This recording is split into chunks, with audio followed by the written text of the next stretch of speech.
And we're back. Hey guys, Ivo Rainbow McLean for life, and I wanna welcome everyone back for another movie review in the James Bond movie reviews, and of course the James Bond franchise. And now I'm gonna review the 16th movie in the James Bond franchise, and of course that second movie that Timothy Dalton did, and that is License to Kill. Came out 1989, and this was actually the fifth and final movie that John Glenn directed. And of course, it kind of feels more an American movie than British. That's just me. Written by Albert L. Broccoli and Michael G. Wilson and Richard Meinbaum. It's kind of sad because this was the last movie that was made in the 80s. It was the last movie, and also because Albert R. Broccoli passed away in 1996, and I think that Richard Meinbaum passed away in 1991, or was Michael G. Wilson, so this was kind of sad. And while reading the trivia,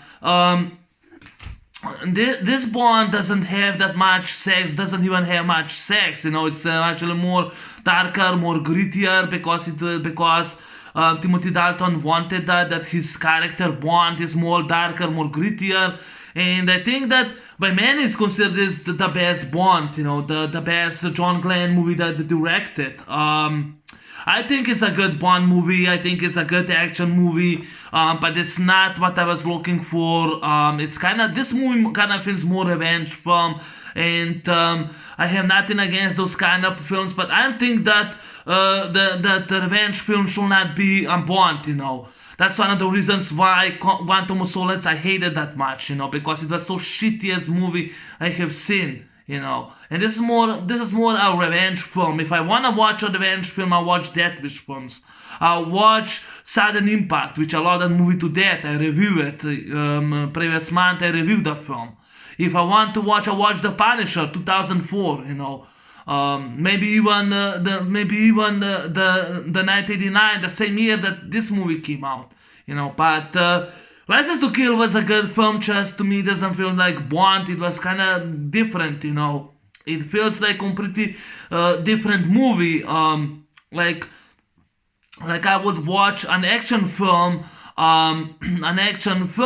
Which is a revenge film. It kind of feels completely different. This is just not Bond. This film to me does not feel Bond because doesn't even use that much gadgets in this film. Except the smokes, and the plastic bomb who tries to kill Robert Davi, Ferran Sanchez, just doesn't feel like a Bond film to me, But that's just me.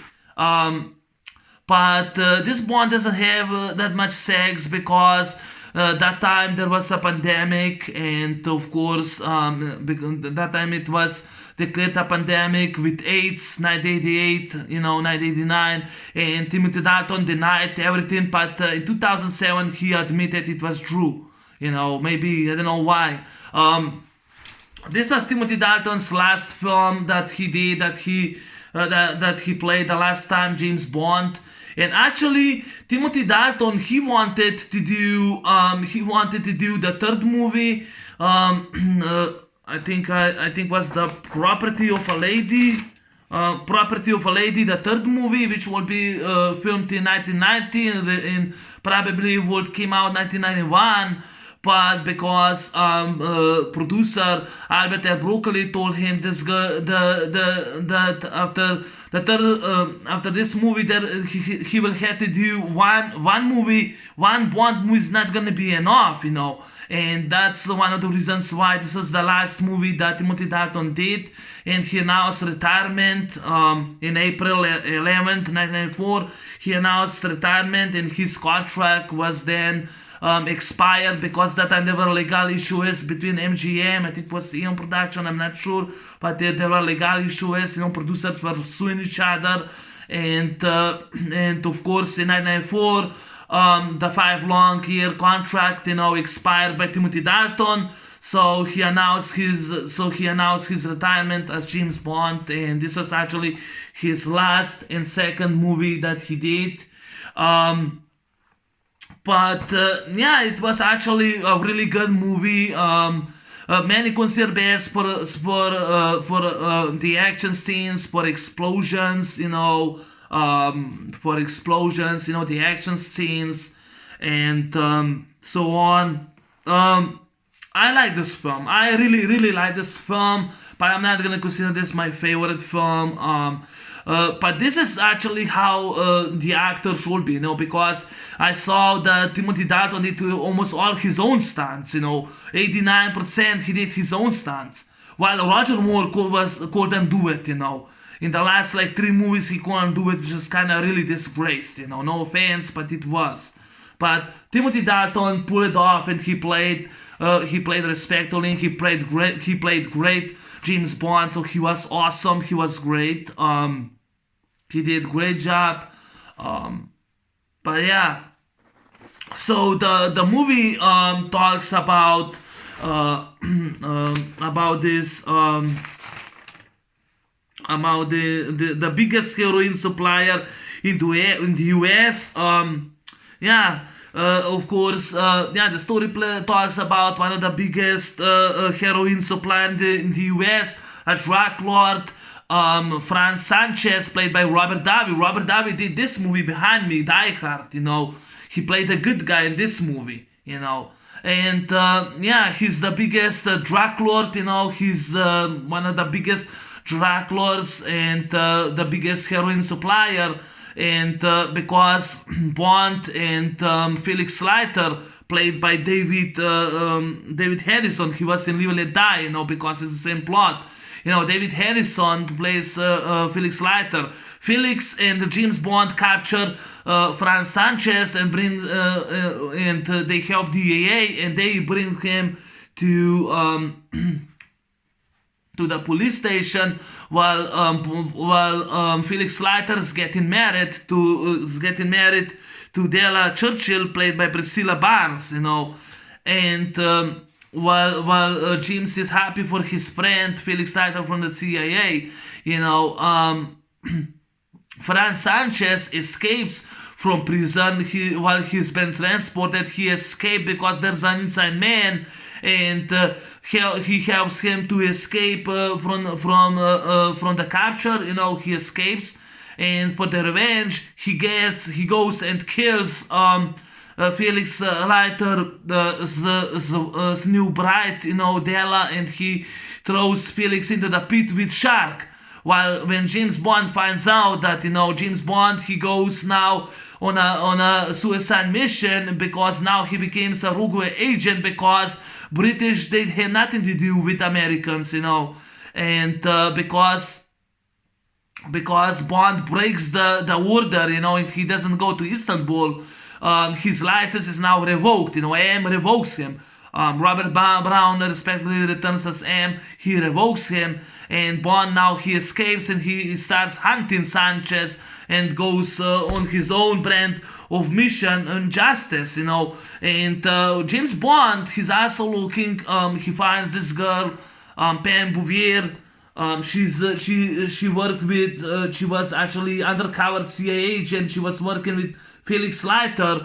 So he locates her in this bar, and there's a fight starting. Benicio del Toro is this movie. He was like 20 years old. He was 20 years old.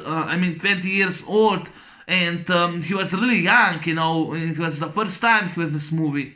And while Bond fights, there's Bascombe Richmond is in this movie from Renegade, and he played tons of bad guys. He was always kicked in the movies, and this is the first time when Bond knocks him down, That was Bascombe Richmond. There are a few fight scenes in the film, but that was excellent. And of course, Bond helps, Carrie Lowell at the time, she was wearing a wig in the US, and she of course, she was escaping. She escaped, with Bond. She escaped. Padario shot her in the back, but she had a bulletproof vest. She made short hair, and she decides to help. Bond, hunts Sanchez, And of course, meantime, Bond, he starts Paul with Lupe Lamora, Alicia Soto, which is Robert Davi's girlfriend, and of course, she decides to she decides to help Bond, because she wants to get rid of Sanchez, and she wants to get rid of Sanchez, so she decides to help him, but yeah, she decides to help him, and also Desmond Levin is the first time as Q in this movie. He also stated this is actually the longest that he did, that he was actually really paid from the Bond movies. So Q was the most in this movie. He decides, because Miss Moneypenny, she worries about James Bond, because him doesn't care. She sends Q, to help him out. And this is the first time that Q really helps Bond. He helps him to brings him a few gadgets. Cary Hiroki Tagawa from Showtime to Tokyo stars in this movie in which he's killed. And I forgot that guy. I think I did wrote that guy's name. No, I didn't. That guy. But yeah, Q decides to help James Bond, on his suicide mission of revenge and vengeance, and of course he tries to kill Sanchez, but gets closer, as unemployed. As unemployed, he gets closer, and yeah. He, like Bond, he puts the plastic explosion, and he tries to fire, but he miss Sanchez, and they're like two martial artists, ninjas attacking Bond, great fight scene, and of course, we see Cary Hiroki Tagawa, he was working undercover, excuse me, he was working undercover. And I think there is Don Stroud who was in this movie. He, because he bring an army in the blow, and they blow all those Chinese, how you call it, Chinese, competitors. He blow them up with tanks. There's explosions. And of course, Bond, he goes after Sanchez because he finds out that he has a Bond steals $5 million. He goes in this Cuba. He goes after Sanchez. And you see the nest, the Sanchez nest, and of course Dario recognized Bond in his lab, which they're supplying the heroin. And of course, Robert Davi wrote sentence, loyalty is more important than money. He wrote that sentence for his character, and because Timothy Dalton, he was unavailable for screen test for Alicia Soto, so of course Robert Davi jumped for the screen test, and he was very convincing, which I'll read that. But yeah, the final scenes, in my opinion, are actually the best of the Bond. He says like, stop the bloody machine, because he was fighting off this guy, Dario fall in this machine, and he gets killed. Or when there's a fight scenes, there's a completely explosions, practical effects, there's a tanker, trucks with tanker, and there's a tons of explosions, and like Pam, she's with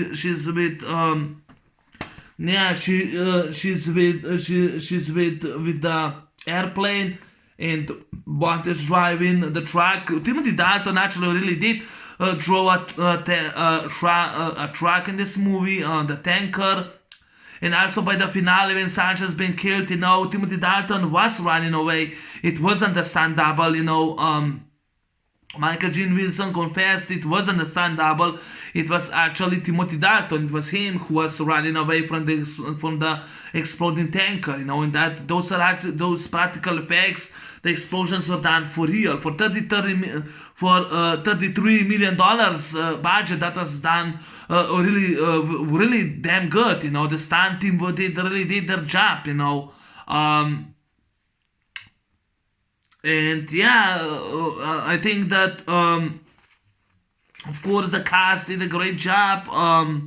Also the song "License to Kill" was great by Gladys Knight. I liked "Dirty Love," Tim Feehan, which was in the bar, "Dirty Love," and of course I love "If You Ask Me To" by Patti LaBelle, but because it was the longest song. Celine Dion, she was then singing the cover "If You Ask Me To," and which became a huge hit, with Celine Dion. And I heard both the versions. I kind of have to say that the original is kind of a little better than Celine Dion's song, but yeah. But I liked "If You Ask Me To." I like the song. And this is probably gonna be shortest review because I really did not much pay attention except that there are big explosions, or like Frank McRae who was in lockup, he was being killed. Like Bond goes, and uses a harpoon and says greatest for shark and shoots the guy, with harpoon, or he uses, or he's underwater, in a group of men, divers attacking him, and he grabs a harpoon and shoots in the airplane, and escapes them, and he's like jet skis with the airplane. That was kind of insane stunt, he escapes with the airplane. Also, Everett McGill was in this movie, and he throws Everett McGill's character in the pit to a shark. That was for Felix. It just doesn't feel like Bond. It kind of feels like more a Punisher, in my opinion. It kind of looks like Paul Kersey from Death Wish, or more the Punisher, Frank Castle the Punisher, than actually that doesn't kind of feel to me like a James Bond. It's not like Sean Connery did, or Sean Connery did, or even Roger Moore, or even that actor George Lazenby. Because I also made the final locations are actually filmed in, they were actually filmed in New Mexico, and also I read that Robert Davi, he really did spend with the real Dracula, and he said that he liked playing him, but the action is great. The action's great. This is actually the first movie that is rated PG-13. Yes, the first movie. All the other movies before this one were rated PG. This was the first movie that was rated PG-13, which I think it should have been more rated R, because the explosions were kind of really great on, or like four hitmen with uses shooting on Bond while Bond is driving the truck. This truck he's driving. Bond is driving this truck. He goes and drives this truck, and of course Bond goes after the truck, and Pam shows up with the airplane and throws some mist on those four drug lords, four assassins, or Bond uses the trailer, the tanker down the hill, and there's an explosion. There's actually an explosion. And blows the explosions. There's like even this guy, who says how many money they lost, and of course Sanchez goes and blows him to pieces because he had it enough of him. There was also like one of those bad guys, uses a rocket launcher and aims, on Bond, and fires the rocket, but Bond, he slides down with the truck, he slides down with the truck, which misses, There's like another scene and how they pull it off the practical effects, but he lifts himself up with the truck and drives through the fire, which is really ballsy, and I don't know how they managed the special effects, but it was ballsy. I think that John Glenn did a perfect great direction, in this movie. The action is really insane and brutal, and of course the stunt team did a great job. The stunt did a great job. Best performance, in my opinion, by Timothy Dalton.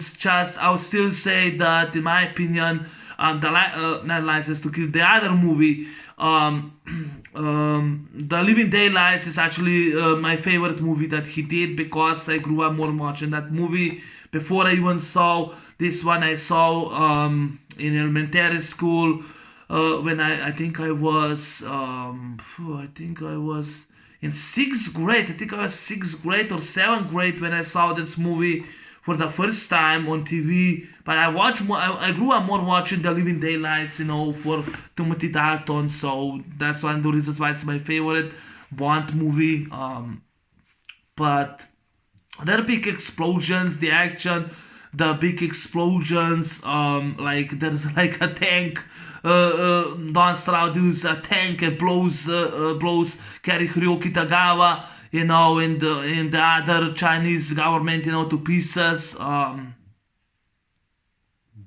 They're like, the explosions are like bigger, which is great. It's badass, it's bossy.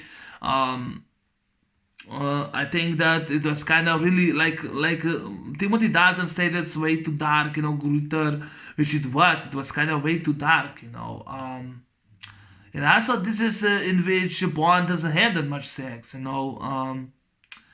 Carrie Lowell was okay as Pam, the Bond girl, but I was not fan of her, and also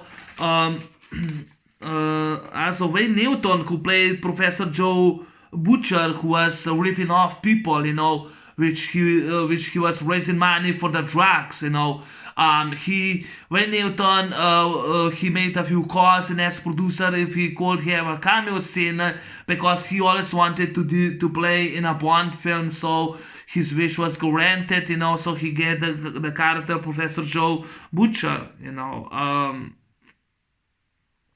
Anthony Zierbe, like when I reviewed Still Down, he played another bad guy, Milton Crest, and when Sanchez puts him in that pit, and I think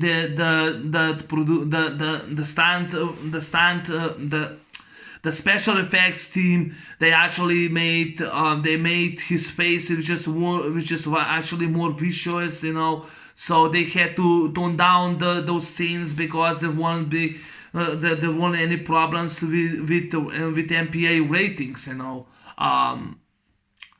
but this was kind of really more violent, more vicious movie in any Bond films. That's one of the reasons I just kind of don't like that film. I don't like that kind of brutal movies. There are a few movies. I enjoy this movie Behind Me. This movie I enjoy Behind Me. Even that Bond movie I love more. This movie Behind Me, I enjoy more. Or this movie that you can see, this movie, I enjoy this movie more. Michael Kamen also did the music score for this movie, and by time to time feels like I would watch this movie Behind Me, Die Hard, or this movie Behind Me, Roadhouse, or Lethal Weapon, because the music is almost similar, because Michael Kamen did the music scores for these movies, it kind of feels I would watch Die Hard, without Bruce Willis in this movie, that's one of the reasons kind of annoys me, but I think that many fans, consider this one of the best Bonds or their favorite Bonds, so I really do agree with them, but it's just not my favorite Bond film. I would say more, not guilty pleasure, but I would say more, how you call it, I would say more a time waster, and that, I'm not meaning not in bad with time waster. I mean it's more if I will it's more when if I will do once again the James Bond marathon. I have not done I did James Bond marathon 4 years ago, so now I'm doing again. So yeah, that's how I feel more to me a time waster, because it doesn't. I wasn't looking a Bond, that this movie doesn't have any espionage. This is just pure revenge. I wasn't looking for that, you know. But I'm sure that other action fans will definitely choose this movie as their favorite, So so many credits to them, than to me. But I like this film. I saw it as a kid. I taped it. I like the song from Patti LaBelle. If you ask me to, Patti LaBelle did a song for Beverly Hills Cop. Stir It Up. She did that song, Patti LaBelle. So that's another good thing. But Bond girl, I'm sorry, I don't like short hair, so I don't think she was that beautiful. Carrie Lowell, she was flinching when she was firing a gun, so because CIA agents doesn't flinch, so she had to train, not to flinch with a gun. Yeah, I don't know that much anything about the film. Timothy Dalton, I don't think that he that does talk that much about him making those two Bond films, and he didn't want to play Bond the rest of his life. So 11th April 1994, he also announced his retirement. Yeah, and also for 6 years there wasn't any Bond. This is the last Bond of the 80s. The 1989. This is the last Bond. The 16, the last Bond that came out, But John Glenn, he did a great direction. Michael G. Wilson and Richard Meinbaum did a great script. But it kind of feels more an American movie than British movie, That there's not even it was espionage, and yeah, it just doesn't feel to me like a Bond film. But that's just me. It is Bond, but it just feels more like Paul Kersey or Frank Castle. I don't know, those movies about vigilantes. Kind of feels like Bond in this movie is like a vigilante. I have nothing against those kind of movies, but I still think that the best vigilante movie for me is Sudden Impact, in which I love Dirty Harry more, but it's not the Harry that's actually a vigilante. It's actually Sandra Locke. Rest in peace, Sandra Locke. Jennifer Spencer. She's a vigilante, which I kind of felt more. But the action sequences are actually good. They work. They're great. The action sequences, I really have to say, give them credits that is actually great. They're pros. It was really the explosion, the tanker, everything that you see was done for real. The truck chases, they did perfectly with the cameras. So that's another thing that was actually really great for this film. I don't know if there's more about it. The fight sequences were okay. This time was Bond like bloody. The second time I see Bond being bloody. The first time was in The Man with the Golden Gun. This is the second time I see Bond being bloody in the fights. Yeah, it kind of feels more a vigilante, kind of vigilante film. The action is there, it just doesn't feel like Bond or the rest Bond films that I watched, But Timothy Dalton, he did great. There's a lot of fans who consider this movie one of the best Bond films or their favorite Bond films. So yeah, so credits more to them. I would say to me more a time waster, just an action movie, which I'm not such a huge fan, because there are other movies, this movie behind me, this movie behind me, not not this one. This movie behind me, GoldenEye. That's my favorite action film. Die Hard. It's my favorite action film. Broken Arrow. This movie, The Roadhouse. Not just Roadhouse is my favorite action film. The Rambo movies are my favorite action films. I kind of prefer those kind of. James Bond is more a spy, not an action hero. They should not do that an action hero, but I mean that many fans don't mind it. So yeah, maybe on Sunday if I'm gonna separate watch it, maybe I'm gonna change my mind. But I like the film. It's a good Bond. It's a good James Bond movie. It's a good action movie. But it's not a spy movie. It's not what we saw before. That's just I kind of don't like that it's that much violent and vicious. It should not be. Like Predator 2. I mean,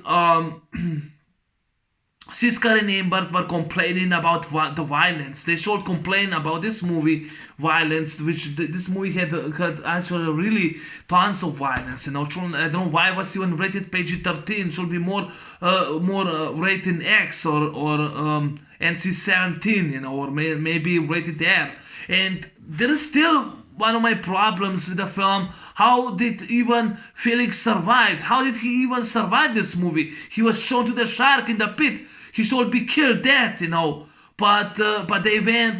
But those idiots, they went and killed off the Everett McGill's character. At Kid Stuff. I think was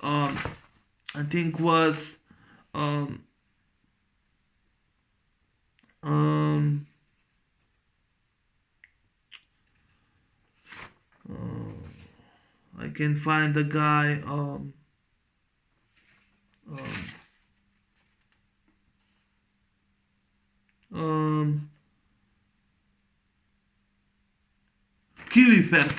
Ed Kilifer. They went and killed him off. When they threw in the pit. I still don't know how did Felix Leiter survive. I don't know. But maybe they never wanted to kill him off. But until Casino Royale, I have not seen any of the actors playing Felix Leiter since then. I think this is the last time we saw Felix Leiter until Casino Royale. The character did not appear in the Bond movies anymore. But yeah, this is actually the last movie in the 80s. So thank God we now go to my favorite movies.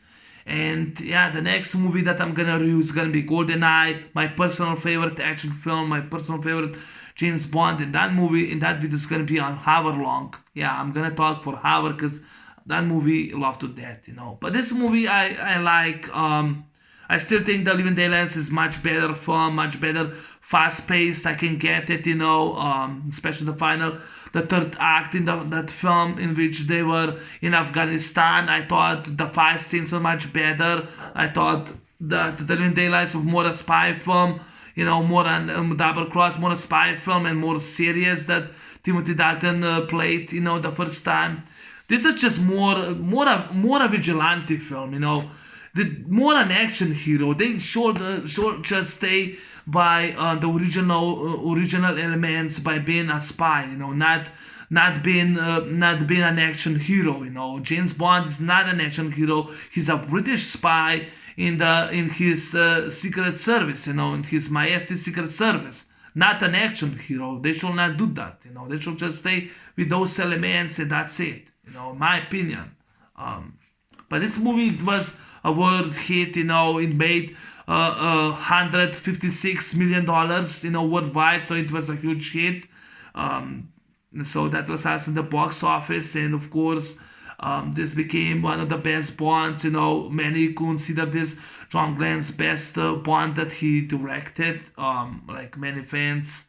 I think it was a good movie. I think it was a good action movie, James Bond, but this was not what I was looking for. It wasn't that to me. It does not feel Bond. It kind of felt more a vigilante film. It felt like Bond is not a spy. He's a vigilante. This movie. I don't like that. Like if I don't know. I don't like that they go to different road. I don't like that. Problems, except that how Felix survived. I don't have any problems with this film. But yeah, I've been talking about now almost 35 minutes about the film, so that's my movie review on License to Kill. Thanks for watching, thanks for listening, and soon I will be talking, reviewing my favorite movie of all time. That's gonna be GoldenEye. Take care, and I'm out. Peace. Have a good one.